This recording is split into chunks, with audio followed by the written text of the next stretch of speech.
working for the Northwestern Hawaiian Islands Coral Reef Ecosystem Reserve, and then Papahanaumokuakea Marine National Monument and World Heritage Site, and particularly sensitive sea area, and expanded, and all the incredible protections that have happened in this place over that period of time. Yeah, Wow. it's kind of nice the way it sort of progressed. It started sort of small and quiet and so forth, and then it's evolved into this really spectacular area, Yeah.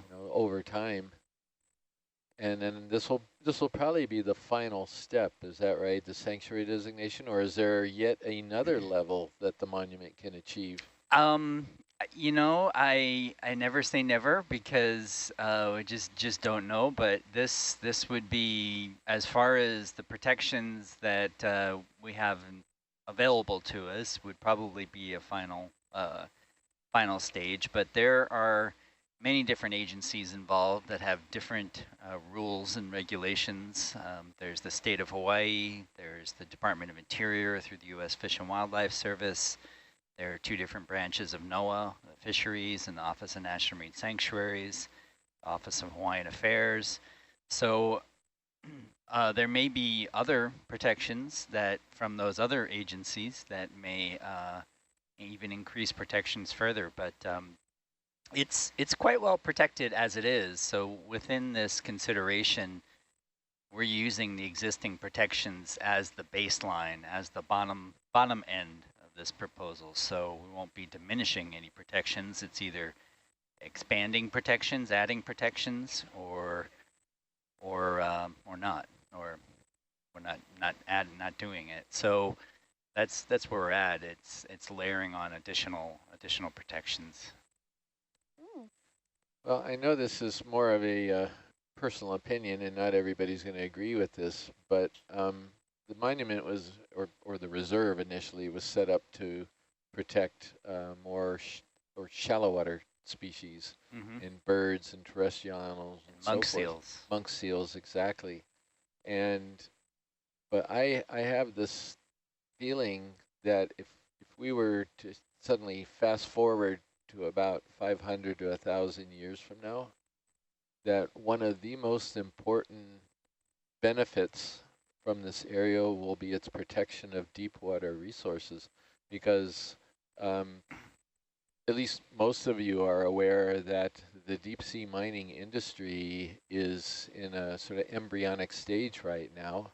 And it's my opinion that it will happen. It almost has to happen if we're going to continue to have enough minerals available for electric cars and solar panels and environmentally friendly types of technology. And it's ironic that in order to have all of these things that we're trying to achieve, these wonderful cars and solar energy and wind turbines and things, that we have to do something that's potentially very environmentally destructive in order to maintain it. So one of the things we don't really talk about very much, and why we're up here, is all of these dives are being conducted on what we call manganese-crusted substrate. And manganese crust is a precipitate from seawater that builds over millions and millions of years. It basically, every million years, it adds about 2.5 millimeters of thickness in it. And why it's so attractive, it's absolutely loaded with things we need, such as cobalt, copper, iron, rare earth metals, manganese, all types of things. And it's an enormous resource down on the seafloor that's never been tapped. The technology doesn't exist at the moment to actually do this commercially, but you can bet that there are a lot of people out there trying to figure it out. Yeah. And it almost has to happen, because 70% of the world is ocean and seafloor, and only 30% is land. Right. And our terrestrial sources for all of these minerals and metals is going to be depleted. Not in our lifetimes, but you got to think forward. We don't want people in the future cursing us because we never did anything to try to protect our resources. So if you think about that, there will be mining in the future, most likely. And what can we do at this stage? Well, what we can do is we can identify what are the most environmentally sensitive communities down here. And in my opinion, those are these high density coral and sponges that support so many other animals, crabs, sea stars, urchins, you know, in some cases, some fish, and try to understand them. Where do these communities develop? You know, how do they develop? Why do they develop here and not someplace else? Because we know the seafloor isn't covered with these communities. Yeah. A lot of the seafloor is pretty barren. And so that's a huge search that we are engaging in right now to find more of these sites, because the more we find, then we start to see patterns and we start to understand these communities better.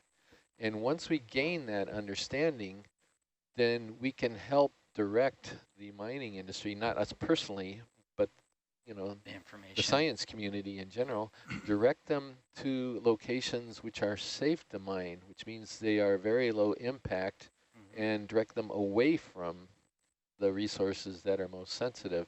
And that's kind of the goal. It's not like we're trying to stop this from happening, because I don't think it can be. Yeah, it's almost inevitable. But we can do a lot still. And wouldn't this be wonderful that we actually started exploiting a natural resource responsibly for once, not just sort of responding afterward when we realize how destructive the activities are that we're doing, and then try to salvage what hasn't been destroyed, but we actually plan ahead, and we actually prepare, and we actually...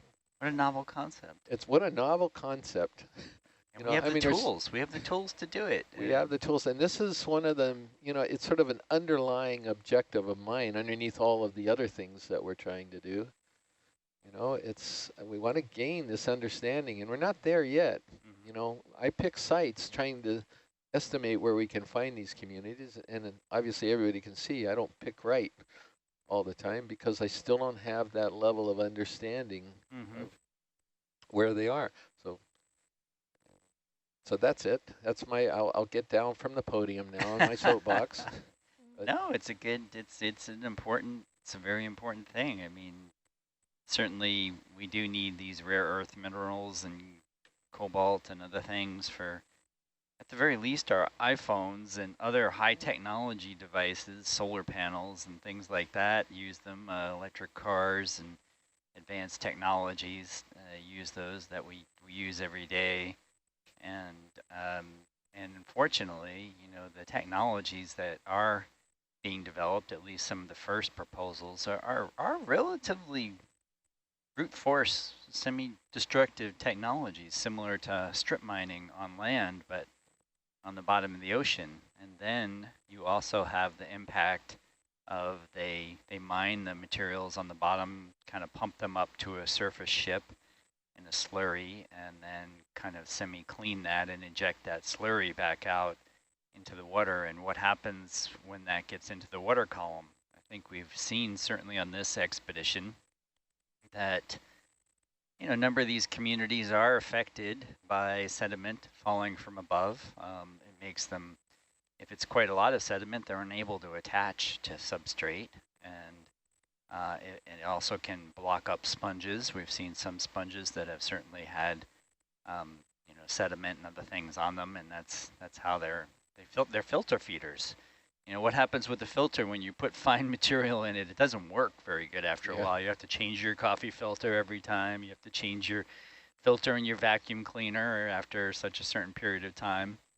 So that kind of impact is one thing that the industry, as well as the International Seabed Authority and others, are concerned with. What's that impact of that material being put back into the water column? And it can spread out. And that's the other thing, is if you've got 10,000 or 16,000 feet between you and the ocean bottom, and you're spreading it out the surface, it's going to create quite a plume over a much larger area. So yeah, what those impacts will be for these communities, how do we do that safely? Yeah, I think that that's certainly what we're looking at, and trying to understand what those impacts might be. And Dr. Beth Orcutt, who's also in this expedition, she's particularly looking at that and the microbes that live on these communities, because we don't know a lot about them either, what part they play in that process of aggregating the ferromanganese crusts, or do they accelerate it? Do they slow it down? What role do they play? And what role do they play in providing other ecological services to the surrounding community? And so we're trying to study that and understand what those processes are. So she's collecting rock samples, the squishy ones, the squishy rocks that have, oh, there was a fish. Yeah, that was a fish. Nice. To try to understand those communities and what their role is. Yeah, it's just another angle of understanding this mineral resource that's down there, again, before it starts getting exploited. Mm-hmm. We need to know everything about this if we're really going to do it responsibly. And that's a goal, that's everybody's goal. It's not actually to stop that industry, because we just don't think I think it's going to wind up being necessary. But there's a lot we can do to actually help direct it where it has the least impact, and it's done responsibly. And so future people will be able to enjoy the technologies that we're certainly enjoying right now.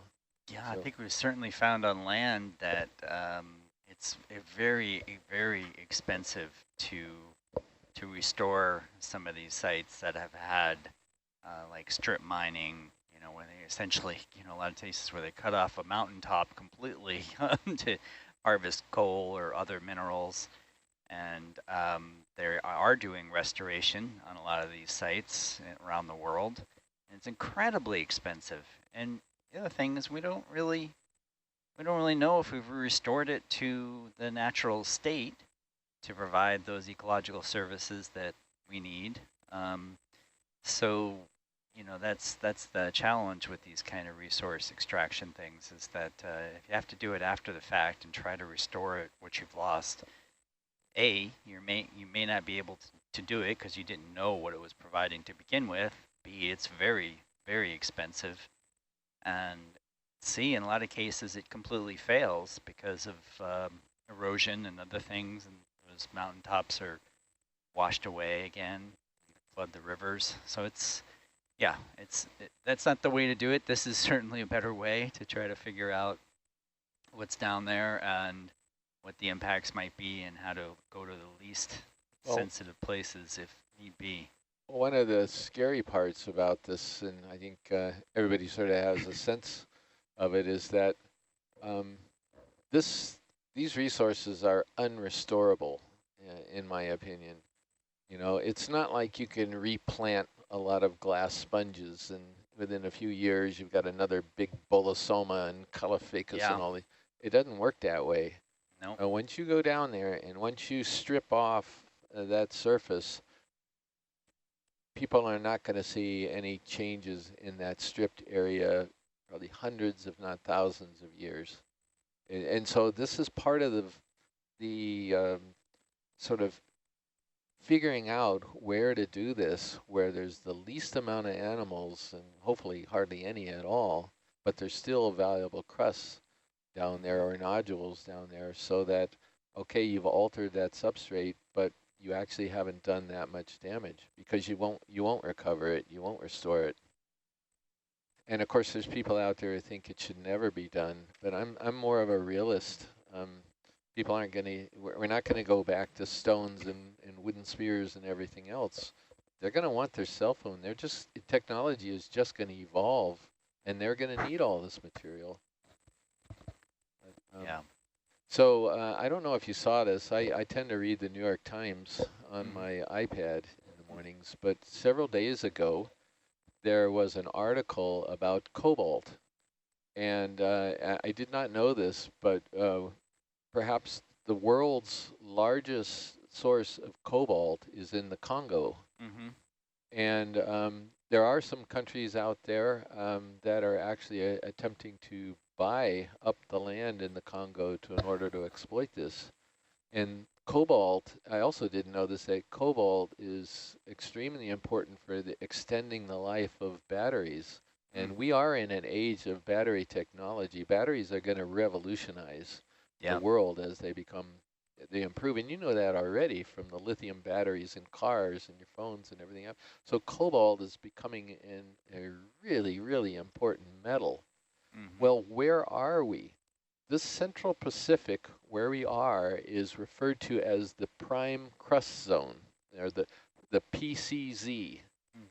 And why was it given this designation? Because here in the Pacific, the seamounts have the richest manganese crusts and cobalt of anywhere in the planet. Yeah. Right? And guess what? We have this huge monument that's protecting a lot of these seamounts right smack in the prime crust zone.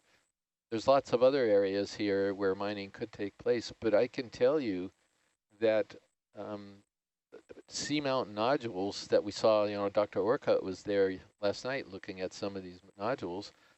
Nodules form not just on the abyssal seafloor, but they form on the tops of seamounts. In addition, the crusts, it's an extremely valuable source of cobalt on the planet. And so people are going to be looking at this for sure. They are, for sure. Yeah. So this is very topical. Again, nobody is mining right now, thank goodness. And it gives us a chance to actually understand this area before exploitation begins.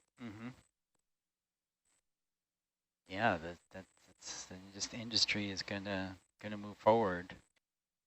And we also have another marine national monument south of us, the Pacific Remote Islands Marine National Monument, that's just south of Papahanaumokuakea, and that also sits in the prime crustal zone. That's correct. And that both of which, Papahanaumokuakea and the Pacific Remote Islands, are protected from any type of bottom extraction, commercial extraction, and bottom modification. So and Wake Island as well. And Wake. The 200-mile EEZ is a monument entirely around Wake, and Wake is smack dab again. In fact, that area, even further west there toward the Mariana Trench, will probably be even of greater interest to the mining industry, simply because the crusts are older. The Pacific plate is moving in a northwest direction, so the further you go to the northwest, and in the Pacific Ocean, the older the crust and the thicker the crust. So, yeah, and we're seeing, we saw just recently the Phoenix Islands protected area, which when it came online actually was slightly larger than Papahanaumokuakea, and we were very happy for that designation and protecting that area. And part of that agreement was that different groups would get together and supplant the commercial fishing revenue that the Phoenix Islands would have received if they didn't protect it. And unfortunately, as I understand it, they've been having problems with actually getting that revenue, and now are looking at allowing commercial fishing again in that area. But these countries are looking at this future mining also as a potential revenue source, and many of these countries are quite upset about the lack of attention to sea level change, because they are the most impacted. They're at the forefront. They're the canary in the coal mine, so to speak, because their islands and nations are disappearing. And so they, if we can't take action to help them, they're going to take action on their own. And, that one of the ways that they may do that is selling off mineral rights for this commercial extraction. I think we saw the first actual deep sea mining test was off of Papua New Guinea, and that was a similar kind of agreement. They're looking for funding from these things. So, it's a complex ecosystem of interactions that that can affect the degree to which this takes place in sensitive areas or not. But I think we have to look at all of these things and have some type of environmental justice for all in order to protect these areas. So it's a complex formula. You know, climate change is another case in point where for us to do anything about it, it has to start being a problem. We just kind of ignore it, and we just continue on doing the things we do until we actually start seeing more hurricanes and more heat waves and more tornadoes and storms and everything like it. And when are we going to stop doing that? And I don't understand the people who don't think climate change is important. It's again, they just think the problem will go away, or it doesn't exist. It's happening, and we're on the verge of being too late in dealing with it. We have got to stop this kind of thinking, and we've got to start using forward thinking, you know, and try to address problems before they really get out of hand. Yeah. And so, I don't know. All right. Once again, I got to get off my box. It was a good box. It was a good box. But those are some of the drivers for why we're doing what we're doing. You know, I was on a previous cruise south of here on the Schmidt Ocean Institute's vessel Falcor, and one of the studies they were doing with some of these bamboo corals, like we've been seeing, is using boron isotope analysis to look at whether the acidity of the waters, even at these depths, is changing, and due to climate change, and they're able to determine that using these boron isotope analyses on these bamboo corals to see if the rate at which they are able to pull calcifying material out of the water has changed. And so that's an upcoming study. And these waters, you know, are much older waters. They're much deeper. There's not a lot of surface mixing, but we are already seeing some impact or some changes to the chemistry of this environment because of climate change. It's very subtle at present, but these animals, they live on the edge. They live on the edge of survival. So it's you know, subtle changes may be very significant for them.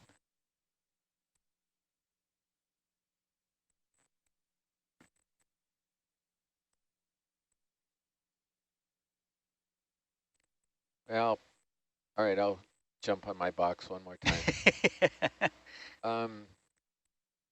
People might think this is kind of stupid, but I don't. I actually spend time thinking about what the world is going to look like 500 years or 1,000 years or even longer.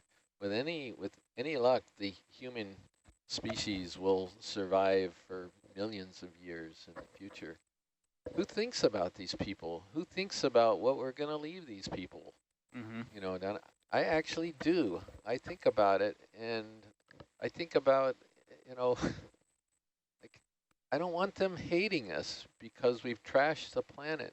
You know, I sort of think, what can we do to make the world, you know, more attractive and more appealing and more livable for people 500 years? Yeah, we don't see them.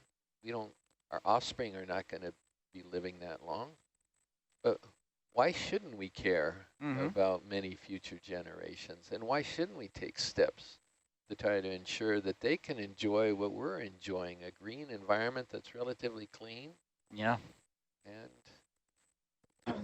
it's a difference in world perspectives. You know, one of the things that we're doing on this expedition is, you know, making Hawaiian culture be a forefront of this expedition, including the name of the expedition, and having a Hawaiian speaker and cultural practitioners on board.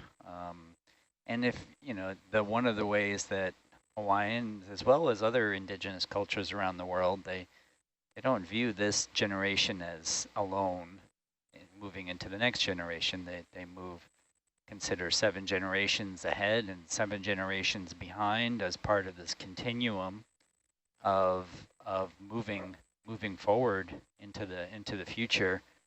And that's a better way to look at it, because we're we're all connected, and we're handing off this. We've been inherited this Earth, this planet, this place from previous generations, and we're going to hand it off to future generations, and we have to think about them. I don't know, Kainalu, if you want to have any input on that. Well, we do have our data logger here. It's Kainalu, who's one of the Native Hawaiians joining us aboard this expedition. But good morning. Morning. Yeah, I love this conversation going on right now. Yeah, I agree totally with everything that's been said. There's hope. There's hope for us, isn't there, Kainalu? Yeah. We just get on board. It's, I don't know. I think like Chris was saying, just we have to be forward thinking and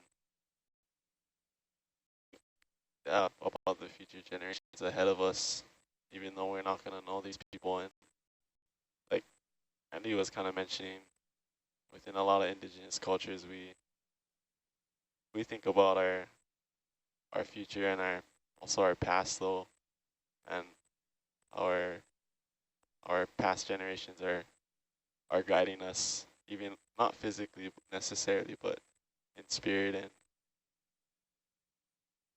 yeah. I guess we can learn from our past, and we don't want to be that past that's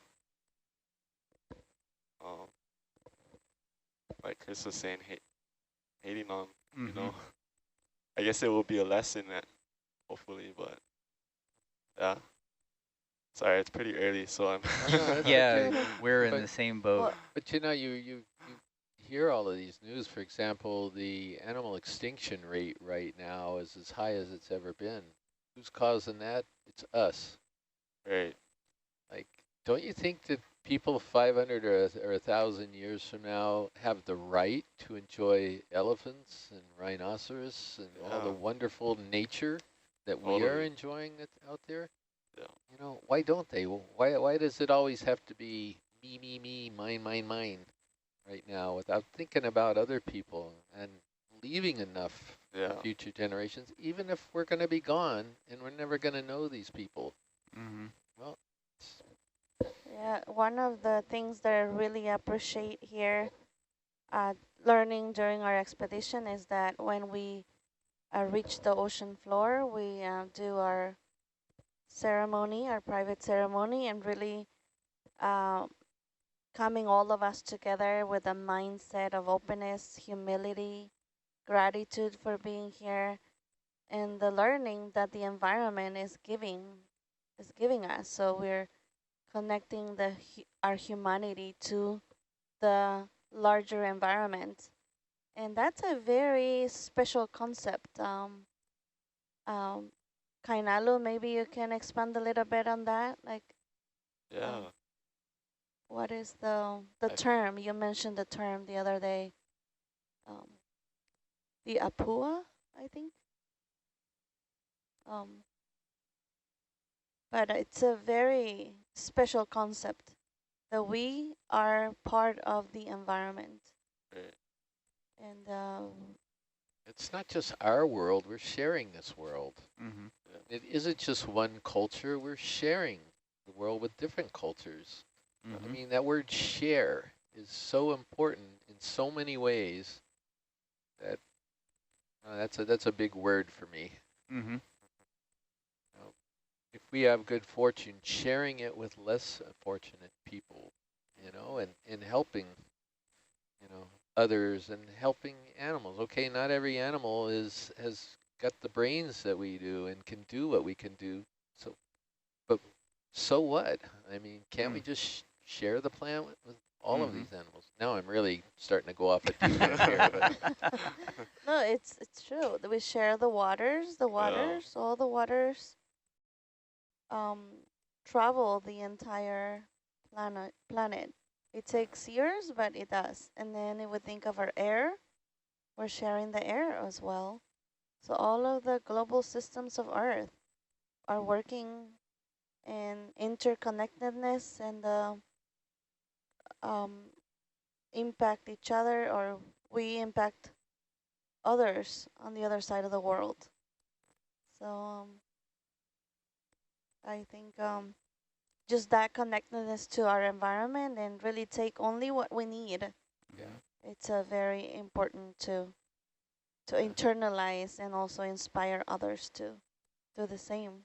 Yeah. And that word sustain, sustainable harvesting, sustainable exploitation. Again, that's a way of harvesting or perpetuating and making sure a resource persists. Mm-hmm. You know, we harvest it for our needs and we leave it and we regrow it and so that others can do so, others can enjoy.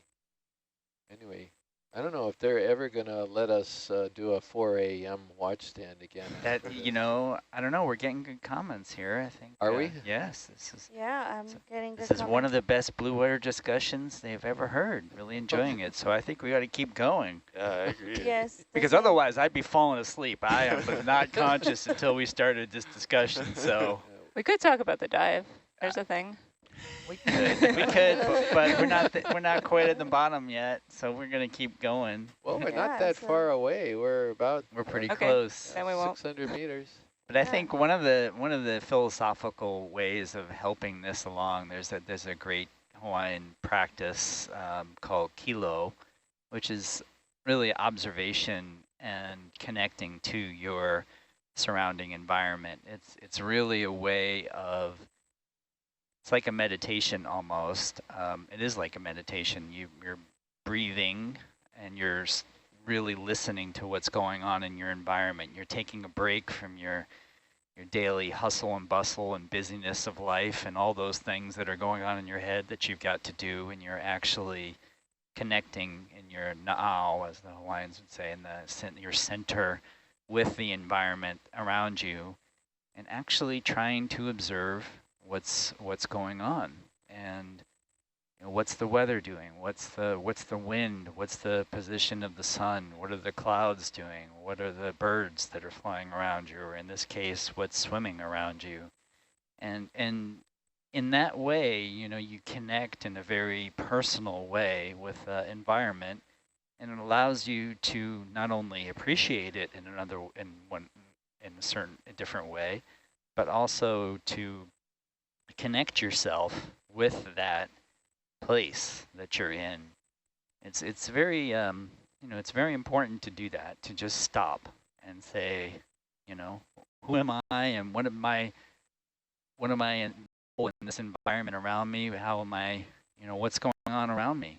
Because we often don't, you know. I mean, our devices are great, all the cool technology we have, but like in some ways it impairs us to actually see what's going on around us. And so that practice is very important for everybody to think. You know, you don't just need somebody else explaining to you what's going on around you. Your perception of what's going on around you is just as important and as integral to the whole process as anything else. Yeah, I agree.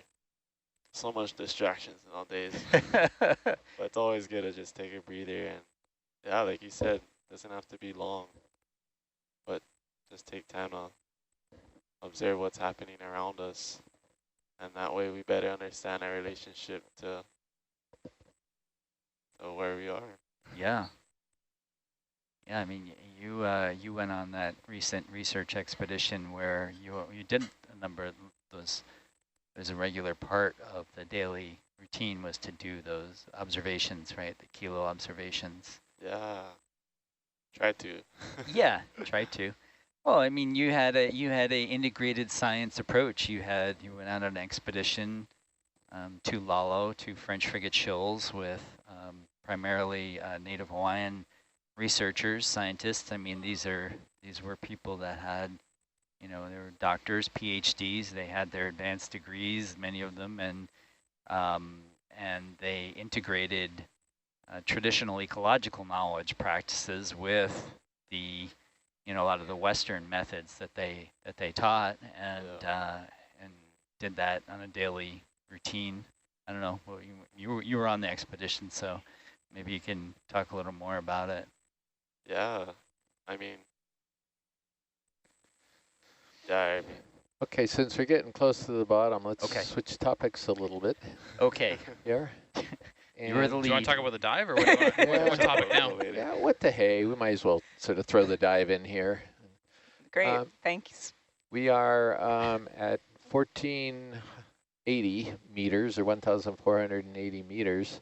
Our dive site target is at 1,976 meters, so we're pretty close. We're only a few hundred meters above the seafloor. This is another one of these ridges that's extending, in this case, off the northwest corner of the seamount. It's a little bit flatter. It's not quite as sharp. It's going to have some drop-offs, some walls like before. And we're going to land on the crest of the ridge, and we're going to start moving up as we have. And one reason we picked this particular type of dive plan, if you will, is because it's a very, very safe dive plan that's almost always productive for animals and rocks. And by safe, what I mean is if we run into high current, we're not up against a very steep wall. And so there's not a danger for the pilots to try to keep off the wall. If Here's a shout out from the front row. You mean there's no fun for the pilots? There's no fun for the... Yeah. Yeah. We really like slopey stuff. We really like slopey, cliffy stuff. Okay, all right. All right, so if you like to ram things into the walls, Well, okay. we don't like that. No, they don't do that. No, but I sort of leave, I mean, you can always drop down on the wall if that's your preference here, but I kind of would prefer to put a site where you actually land on something safe to start with. Not always, but... I mean, we'll go where you want, but if it was up to me, I'd go in the most sketchy areas possible. We're pretty good at navigating this kind of stuff. But it's totally the point of it is to go where the science is. Yeah. Well, I mean, you've got sharp walls on either side of you, so you're kind of in the middle of this. But the other part of it, too, is these ridges typically have a lot of animals on them, but not all of them. And this is another one of these things. We've got to dive on a variety of ridges with a variety of different orientations to try to figure out what's a good orientation relative to the current, because we think current is very important for the animals. But yeah, what's better? Is the steep wall next to the ridge, has that got more animals? Does the crest have more animals? Does the... I mean, we're more than happy to explore that at a time to answer those questions. Okay. Yeah. I'm getting a little plug here. Okay, well, all right, we'll do a little bit. But you know, we came up to the crest yesterday, and what did we find, Trevor? What was it? The golden coral hole, Trevor's gold coral hole, I remember, or something like that. Trevor's gold coral, oh, the cave. What You're was talking it? about Cave? the cave. Yeah, the golden cave. No. That was a partially collapsed pillow lava with actually a swim through that Trevor was considering swimming through himself. I was thinking about it, yeah. He was, I know. And would you have seen that on a wall, huh? Would you have, huh? We go where the science is. We go where the science is. That's the fun here. Wow. Well, I have to admit, we saw some pretty spectacular overhangs and things along the wall. So... We did. So anyway, what we're going to do today is, if the crest is kind of boring and not a whole lot of animals, of course we're going to slip over. We're going to just try to find where the animals are. And that's the way I always like these dives. Follow the corals. think like a coral. Yeah, let them tell us Or a where we sponge. need to go. Yes. There you go. There's your kilo observation right there. So did they see any more black corals on the last dives last night? We were hardly seeing any until maybe we saw 2 on our whole dive that we were on. Steve was commenting that it was interesting notation that there were less black corals. I think there might have been one more Trisopesi, but it was kind of short because they had to go up fairly quickly after they took the watch, and they had to get Meredith some samples there, so not sure how much ground they covered. I figured they wouldn't cover too much ground. That's why I kind of wanted to end with us on the crest, so that would be the best picking area for her.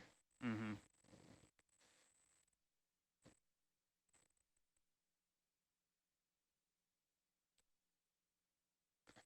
you know, here's the thing. A lot of these pilots and navigators and front row people, they're adventurers. Of course they are. Of course they are. They wouldn't be on a ship in the middle of the Pacific Ocean, driving a robot on the bottom of the ocean if they weren't adventurous. Yeah. So probably the least likely type of terrain is flat abyssal mud, you know, which might have a lot of fish on it. You know, it's... We got robots on Mars collecting, sampling rocks, and we're out here in the middle of the Pacific and dropping ROVs down to sample rocks in the inner space, in the deep ocean. You know, believe me, I was glued to the screen when they were showing those, that little Martian helicopter. That was amazing. That was amazing. And then you hear the story of how they developed that technology. You think, well, it's just a helicopter, so what? What's involved in that, and the fact that the atmosphere is so thin, and it's the atmosphere that provides lift for all of our aerial. That's why they can't use helicopters for rescues on places like Mount Everest or anything. The atmosphere isn't thick enough for them to get up there. But they figured out how to create this machine that was rotating. The blades rotated so fast that they could actually get lift with a very thin atmosphere. There is a lot of clever people out there who are really thinking through these problems and inventing this marvelous technology, not just for this exploration or. But yeah, it's incredible. It's got some incredible technology on this expedition to deal with the opposite issue to that, which is almost too much atmosphere and incredible pressure that we're dealing with at these depths. You know, it's a few thousand pounds per square inch of surface with this much water on top of them. So there's all sorts of really cool adaptations in the ROVs to deal with that. One of my favorites is that, you know, there are a lot of electronics on these systems, and you know, how do you protect those electronics? Well, well, you know, you could ask the front row about that. I could. How do you protect it? My guess is they probably pump air into most of their spaces. No, I'm trying to stay awake here, so I'm going to describe it, and then Trevor in front row, the rest of the front row can correct me. So they have some of the boxes that have the electronics, they fill with a special oil that is not easily compressible. So that helps to compensate for that extra pressure on some of those boxes that contain the electronics. So that's Trevor, how they get do it right? Huh? So they just don't use air, huh? No, there's no air. Air's too easily compressible. It's why you take a styrofoam cup down there and it like smushes into a little thimble. Well, front row, what are some of the other cool things we got on this ROV to deal with the massive pressure and down there? The syntactic foam's pretty cool. Yes, it is. So that's a bunch of small, tiny filled little with air. spheres. It's all those spheres are full of air, and they don't squish under pressure, and that's what actually holds us up. And then between all the spheres is a bunch of glue, a bunch of epoxy goo that holds all the spheres together. So does that foam really have air in it? It's just that they're very, very small spheres? Exactly, yep. Huh. That stuff is really heavy in air. It's amazing that it actually floats at all, yeah. Yeah. It's so dense. So did they have any other way to provide buoyancy in the deep sea? There are other more complicated ways, shall we say. Variable ballast systems, I think, that use liquid mercury. Don't quote me on that. I'm not very familiar at all with variable ballast systems, but there are ways they can use compressed air or other state changes of various materials. I don't know. Fancy stuff, fancy science stuff. And so it's important for those, that's why they're up at top, to keep the ROV upright. That's right. I want to jump back to the cliff wall thing, so just a little an explanation on that. That is not just me choosing to be reckless. So we do have a lot of checks and balances that enable us to navigate those areas safely, and oftentimes we do go out on cruises that want to explore these cliff walls. So we descend far enough away from them that there's going to be no interference. We have lots of instrumentation that allows us to see the walls coming. We approach them nice and slowly, and we keep Argus well away from the wall. If it's a really high-risk situation, we'll actually discuss with the ship about the prevailing weather and choose to a cliff wall that'll be favorable with the weather, so that if the ship loses power for some instance, then the ship will be blown off the wall instead of toward the wall. So there are a lot of checks and balances to navigate that safely. It's not just recklessness or wanton endangerment of the vehicles. So another example of why that's sometimes worth it is we have the tether connecting Hercules and Argus, and it's about 30 meters. So if we had a 50 or, I don't know, even 100-meter tether, that would actually make operations a lot easier. You have a lot more scope for Hercules, and it would be a lot safer to do that. However, you get a lot poorer imagery from the Argus sled. So right now, because they're so close, we get all these nice views of Hercules, and that does provide a little bit of operational benefits, but in general it's outweighed by the fact that we're very restricted in where we can go. And we do that for the imagery. We take that extra risk, shall we say, of having the short tether because it allows the good imagery, which helps with OET's overall goal, which is telling the story of the ocean and supporting the science with the imagery that shows what we're doing. So every time we put anything in the water, it's a risk, but we do have all the ways that we manage it and to do it safely and responsibly. And these are developed over years and experience as well. Lots of trial and error too. A lot of trial and error. So we have a very active audience this morning. One of the questions is, what would happen if into a mid-dive the waters became very reckless and dangerous? Well, the pilots would deal with it. They'd look at the situation and they would come up with a strategy. Was the question if the weather becomes dangerous? Yes, if we are in mid-dive. Well, we're all watching the weather like a hawk, both before and during the dive. And, you know, if something happens, if the weather changes, then we adjust the plan as necessary. But watching those forecasts and being out of the water before any weather comes up is important. Now, the fun fact is the most dangerous part of strong weather is the launch or the recovery. So if, say, the weather snuck up on us and became really crazy, we would leave the vehicles in at, say, I don't know, 100 meters. Just leave them in indefinitely until the weather cleared up. We stream the ship ahead, drag the vehicles behind. They're very safe in the water. They're not safe necessarily next to a cliff wall when there's high weather, but they are safe in the water. So we would stream ahead with the ship, try to run away from the weather if possible, and wait until it's safe to bring them back on deck. Okay, thank you for that explanation. Yeah, they've thought of a lot of this, obviously. When you're dealing with machines, if you will, that are extremely expensive to both operate and actually to create, you know, you're going to think of every possible scenario and come up with a plan to ensure that nothing bad happens, regardless of what Mother Nature throws at us. Exactly. So, Chris, you said you started, you have been coming to this water since 2001, and then Hercules was built in 2003, or, well, started before that, because it takes a long time to build a rover, but I like that. I came up here before Hercules was even born. yeah. That's cool. And Hercules, Argus, they are priceless. Yeah. You know, one of the questions that students ask during our live ship-to-shore interactions is, how much does it cost to build Hercules, and how long does it take? But that's a question that is very complex to answer, because For a new replacement vehicle, $4.5 million in a year and a half. Did you hear that? wow. Repeat that, please. Yeah, $4.5 million in a year and a half. Wow. That's, of course, like you said, there's some complexities to that. But if you want a spitball number, there you go.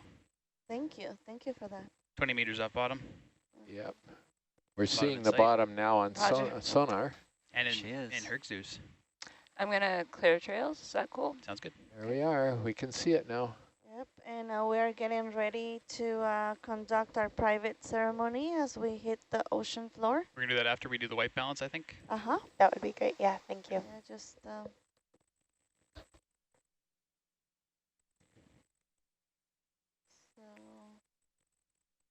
What kind of surface are we looking at right now? It's going to be basalt, rocky with perhaps some sediment patches. I can see a few little white dots because we're so far up that are probably some sponges.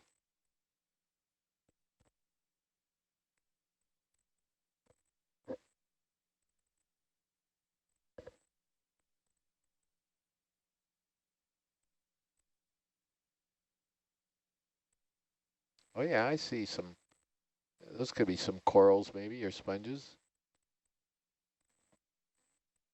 Yeah, there's some things down here. Look that over to the right. On that side you can see some colonial animals, I think. Oh, yeah. Sponges. Yeah, you can go ahead. Okay. All right, I'm still coming down there, Antonella.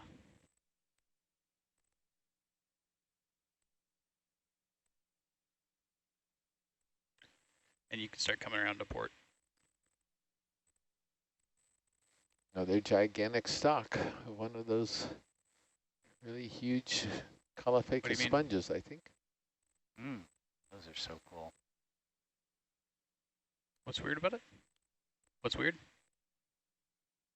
I think of those as the penthouse of the deep sea. They're just struggling. It's fine. Just keep coming around. Such a beautiful view from up there. There's little squat lobsters that hang out inside the holes on those sponges. I'm not sure I'd ever like to be referred to as a squat lobster. What are you pointing out? You do? No, I wouldn't. Oh, okay. I thought you were donning a new nickname. No, I'm just thinking. Is it working as expected? It's kind of it's interesting and it's a memorable name, but it's definitely a great song. I mean, rock lobster, we've had that already, so got to pay more attention to the deep sea. 315, yeah, you said it there. You set it to 315? I don't think so. The ball is not sliding. The ball is sliding? What?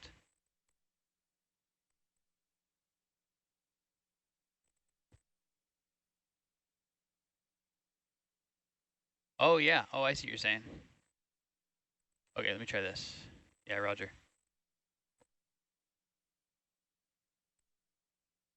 I'm just messing with things. Messing with settings here. Now I understand what you're saying. The ball is sliding. Roger.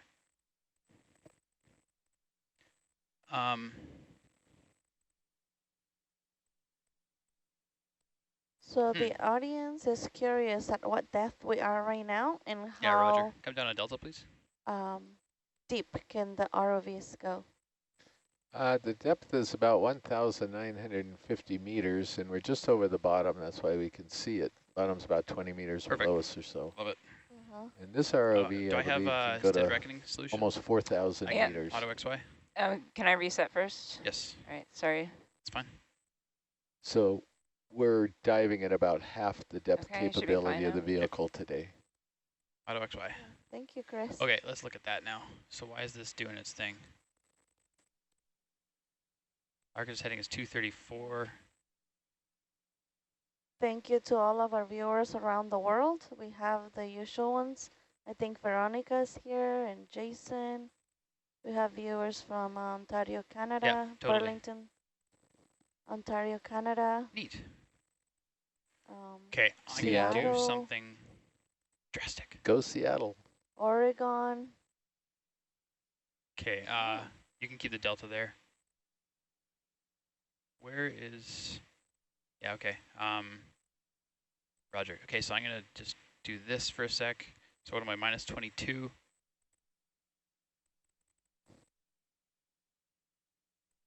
Oops, oh no, that's the wrong thing to do. Rats. Okay.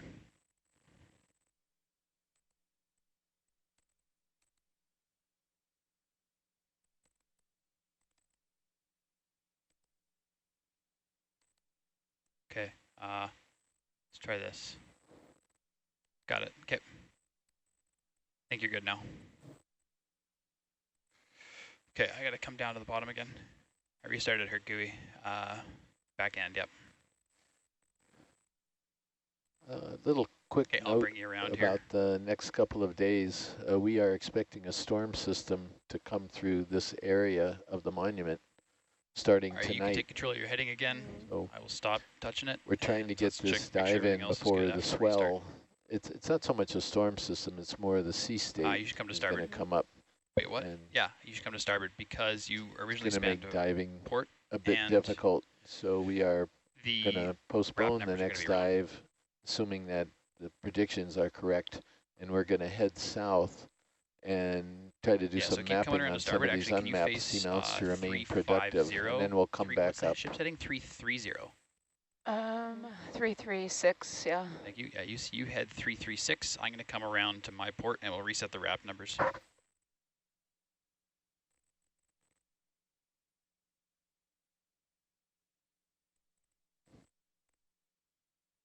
So our viewers keep telling us where they're viewing us from. it going again? Ohio, Minnesota, Oh, I'm pulling on you. That's my fault. Yeah, sorry. Ukraine, Oregon. I drifted off.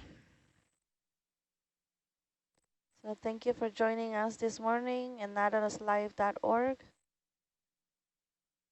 336. Yes, thank you very much. I mean, And plus minus 5 is I'm going to tell you a minus little 10 even. story about a viewer who contacted me by email backing last up. night. Once we see the Speed. appropriate animal, she actually took it upon herself to do some research when we were asked the question that we couldn't answer Of course, very when I successfully, restarted and that, I she turned came off up my with the auto XY, answer, which but I'm meant going to I wait until we see turned it this off. animal. Yeah, that's Too much beautiful. going on, man. That's This is, amazing. the way we are sharing so I'm gonna everything start we're learning at here. the time that we're learning is that If I we're can. expanding those minds, Roger. we're making, Nice. we're providing opportunities for minds of different ages to keep expanding and learning new things and solving problems. Yeah. Okay. Oh, look at While that. we're doing this and communicating, and I'm seeing some of the viewers' comments right behind us, there's a interaction going on in the let's zero our wraps there. Both tether communication and booth behind us. 6-8. So we're trying to reach out to as many people as possible. Good. Okay, great. Now we can get set up. That was a fun little feature. Oh, neither have I. Okay, I'll get upslope of you before we do this setup. So I'm going to come up. You'll have to come up too. Chris, since we are heading south after this dive, maybe for a couple, is it a couple of days? Hope so. And then, so that would be... The trick always is to remain productive.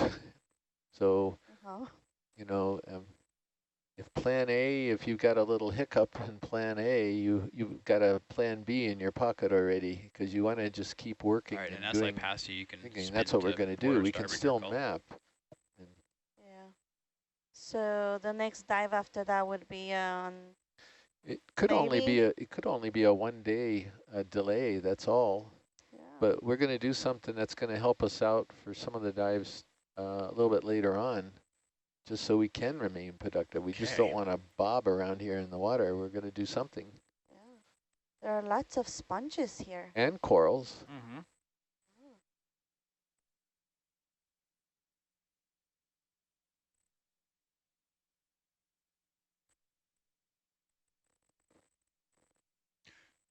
So now, as we're doing the white balance, can you record that in the red book, please? Actually seeing a fair number of animals here, which is a good start. It is a good start. We didn't bring it up. Whoops. You can Thank you.